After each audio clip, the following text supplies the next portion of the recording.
Yo guys, how's it going? Mad Guys here, and we are back finally in the tutorial series for you guys from Mod Tools. These are the basic tutorials to get you started.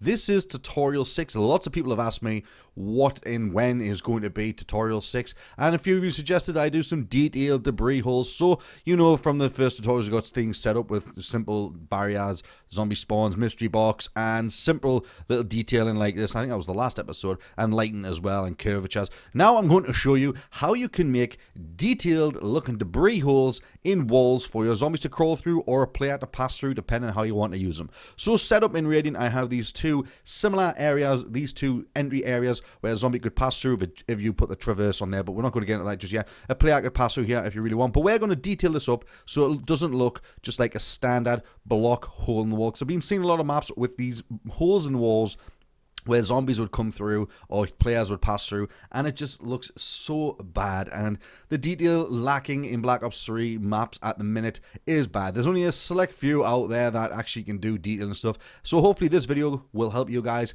It will be a long video, so make sure you hit that like button first off before we get started, and bear with me as we go through this. So there is two types of debris holes I am going to show you. One is a fairly straightforward way to do it, like a cheat way if you will, and the second version is going to be the more complex and detailed way to make it look pretty cool. Both have the advantages and disadvantages, and you'll probably see that throughout the video. But yeah, without further ado, let's just get straight into this.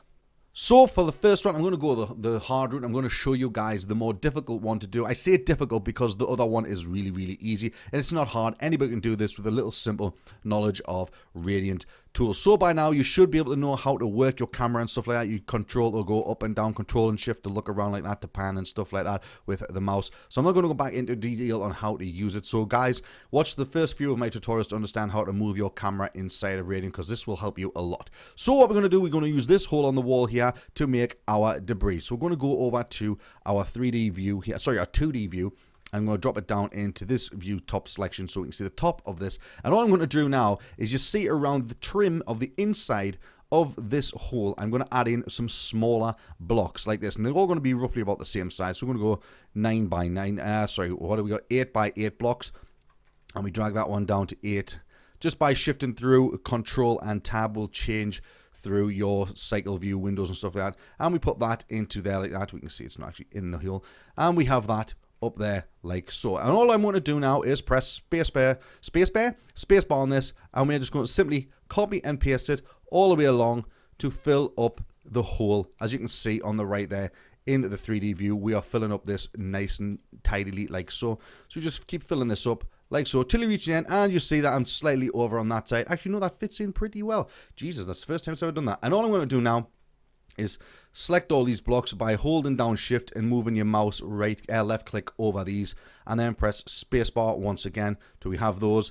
And I'm going to drag these blocks down to the base of that like so. And we could do the same for the side, so we want to just select the internal parts of this because we already have the corners selected already, and we're just going to do that. Press spacebar, then we're going to press the Y selection over here to rotate that on the Y axis. You can see there it's rotated on the Y axis.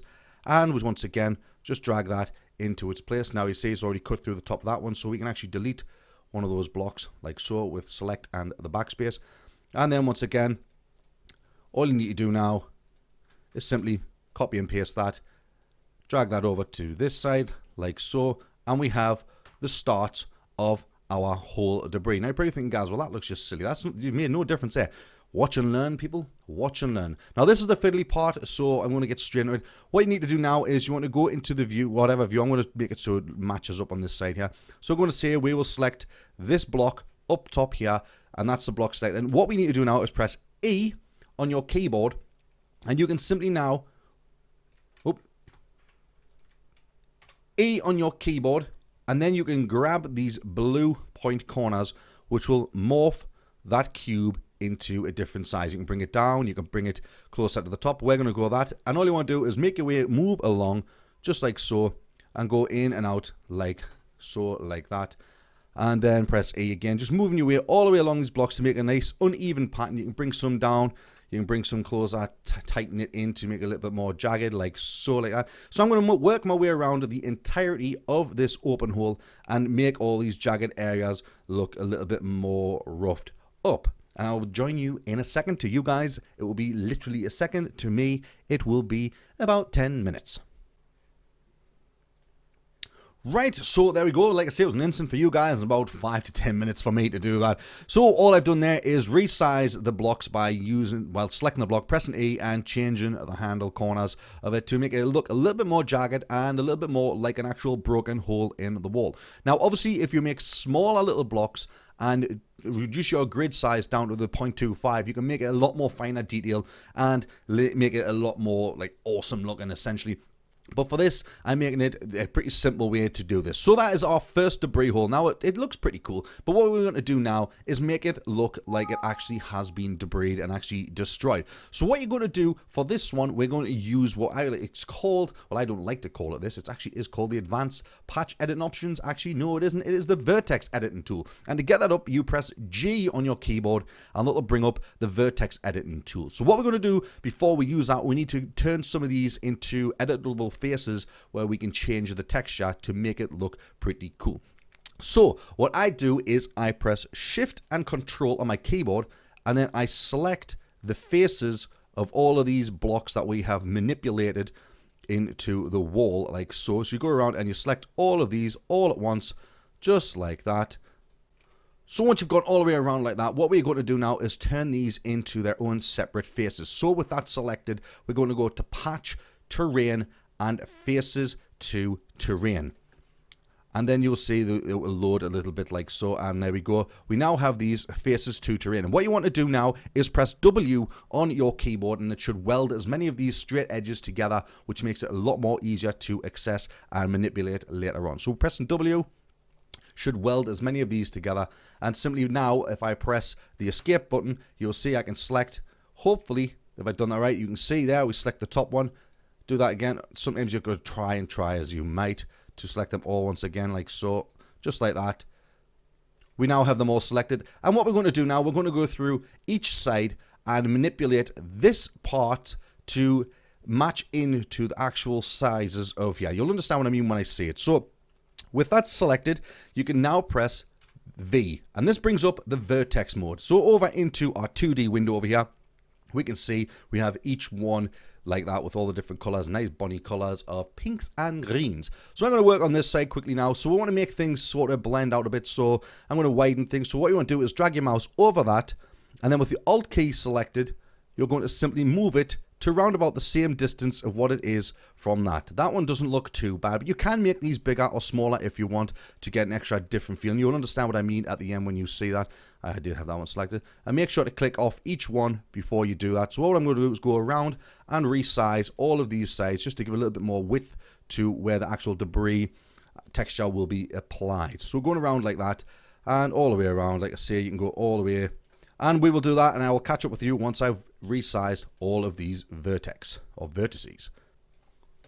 And there we go. I have manipulated all of the vertices into this weird face shape around there. So what we're going to do now is find a cool texture that makes it look like that wall is destroyed. So bear in mind, we have these selected. So I'm going to press V on that. So we've just got these selected, so it gets rid of the vertex menu.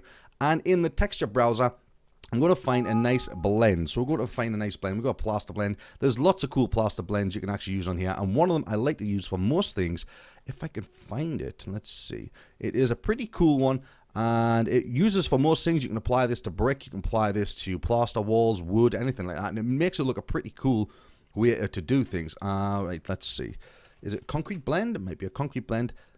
Right, so is this one here, concrete wall damage. Now with this and this selected, I'm going to double click on this texture like so, and that applies that to there like so, and it doesn't look too great. So this is where the G vertex color alpha and editing comes into play. So what we're going to do again is press the V on your keyboard to bring up the vertex thing, and hold down Alt and select a bunch of these rows of vertex like so in your 2D window like that. Actually, I missed a few there, so we can get those again like that.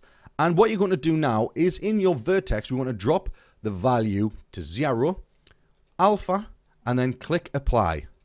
And you see there, it removes the outer edge of that debris, that like destroyed part. It removes that to match the vertex. If you change the value, you see it goes up and down to suit, but I would say put it at 0, a little bit extra than 0 if you want, and you can just go along all of your vertex on there like so. Make sure you select them all and hit apply if you've got it set, and once again down this side, hit apply once you've got it set.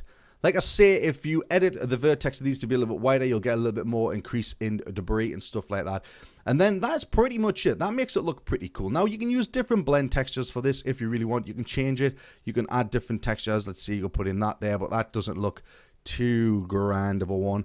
I did find it cool, and that one looks pretty cool. That looks like it's destroyed a little bit. You can get some 3-point blend ones. That looks good on Radiant, but in game, it does not look so hot. One I found that was pretty cool, the cracked floors and stuff, still not great.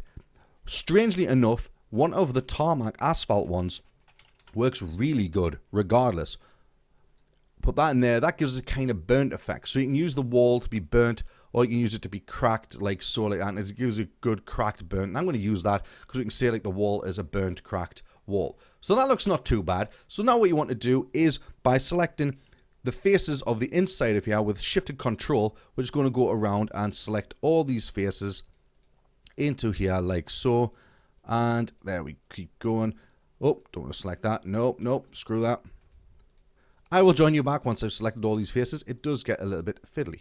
So with all the internal faces selected, we're just going to apply a standard texture to that, so we don't want to use a blend texture. Just any texture will do. We have asphalt selected there, but you can put any texture in there, and a good rubble texture usually goes down well. Like I say, you could try the asphalt texture, but then it makes it look like it's a road. But that could go well if you're making a road. Obviously, you can do this on the side or anything like that. So we're just going to type in rubble to find some cool rubble effects like so. And simply we'll just put in this simple one like that. Makes it look like the wall's slightly destroyed. It's being bricked and slightly destroyed. And that's a good way to make a hole. Now what you can do is to fill this out a little bit extra and make it look a little bit cool. I know it looks slightly jagged and boxy and stuff like that, but like I say, if you made each block that a little bit smaller, and it took your time to size them into different ways, then it would look a lot more cooler and a lot more detailed. You can add some models into there if you want. So what we're going to do is we're just going to add in some brick breakouts like so. And brick breakouts are always a good way to do things. And I pressed too many buttons there while I was typing, and I didn't have everything selected. We lost half of our things on the damn screen.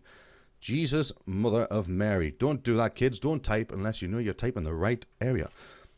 Right, so we've got our brick breakouts and stuff like that, and you could just literally fill this up with brick breakouts to make it look like it's got actual brick inside of them. So we can just drag that into there like so, rotate that around, push it back into the wall like that, and it gives it that feel that it was an actual plastered wall with a brick internals. You could do that for the entirety all the way around this wall, and it will look pretty damn cool. Or you can add in some rebar as well. So you go into the rebar, and you grab yourself a little block of rebar and you place that. You also do the whole rotational thing to make it look pretty cool.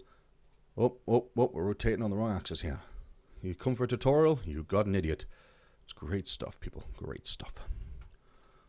Oh, that's not even in the wall, guys. What are you doing? You're showing these people tutorials. You don't even know what you're doing yourself. Exactamundo. Like so.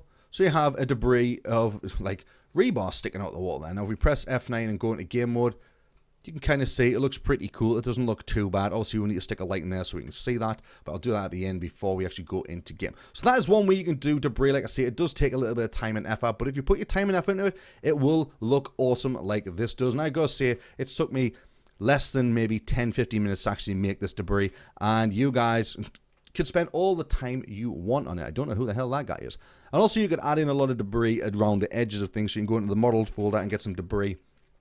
And all you need to do is just find some brick debris and just grab a pile of bricks, drop it in front, automatically boost that up a notch like beyond anything. So that is one way to do it. That is one way to do some debris holes and stuff like that. A little bit of effort and time, you can get that done. The next one I'm going to show you is a cheat method that we can do, and it simply uses a lot of concrete debris models. So what we're going to do is find the concrete debris models, and then we want to find some with a nice flat edge. These ones here, Rubble Large 01, have some nice flat edges. So what we're going to do now, I'm going to drag them into the map like so, and you can see that these guys are huge. They are way too big to use on this. Look at the size of that compared to that So what I'm going to do now is go into the entity editor, press an A on your keyboard, scroll down to the model scale, and I'm going to put that down to 0.5.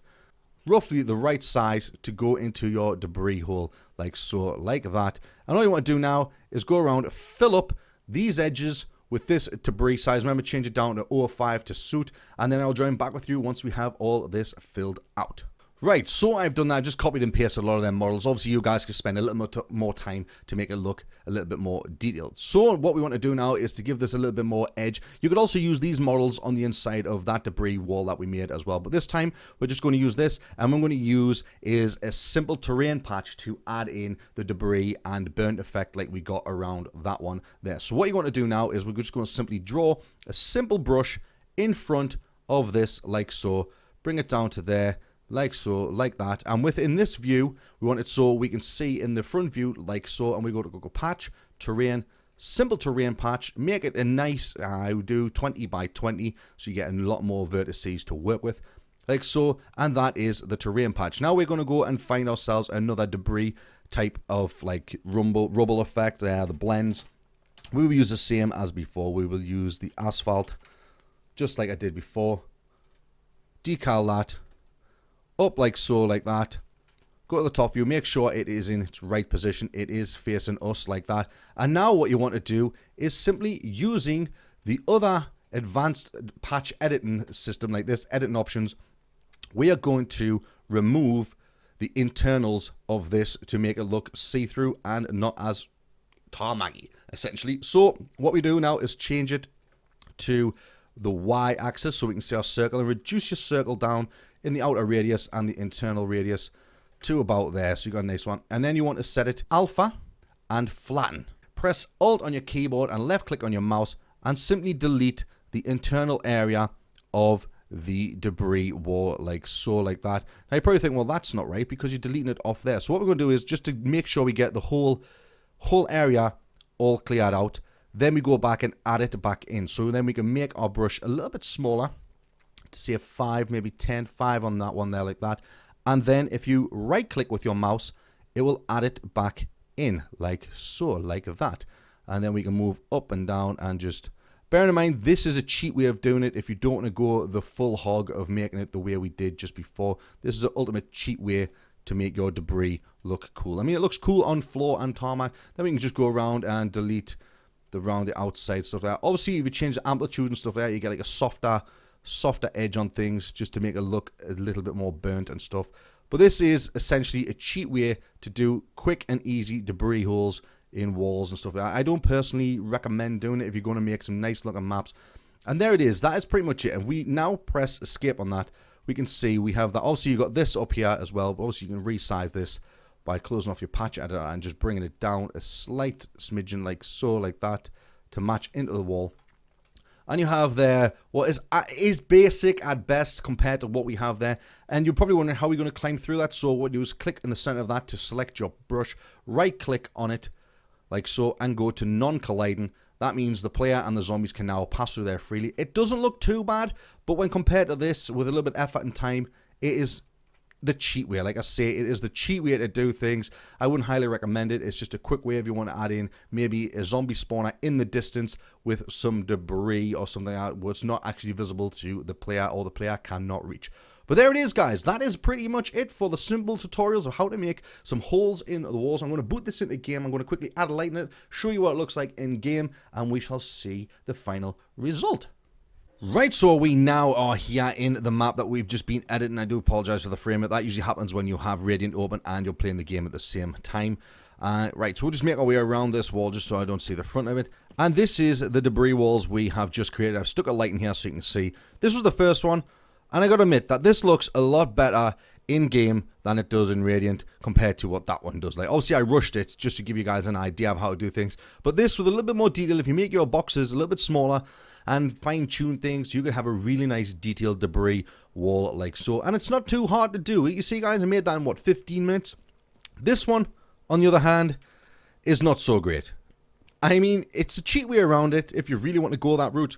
But please, guys, spend a lot more time. If you go on this route, spend a lot more time blending in the textures. Obviously, I rushed this just to show you guys how you could do it, a cheat way to do it. It's not the best way. You can see you can still jump through it. This side, you can still jump through that as well. Obviously, you would copy the same type of vertex manipulation for the burnt areas onto the other side as well, but I just did one side to show you guys. And that's pretty much it for this tutorial of how to make some simple debris walls inside of Black Ops 3 mod tools. So there you go, guys. Let me know in the comment section, what do you think of this? Has it helped you much? Have you been struggling with anything else in mod tools? Leave a comment down below. Let me know what tutorials you would like to see next. And as always, hit that like button on this video. And if you are new to my channel, please subscribe and continue to dropkick your grandma.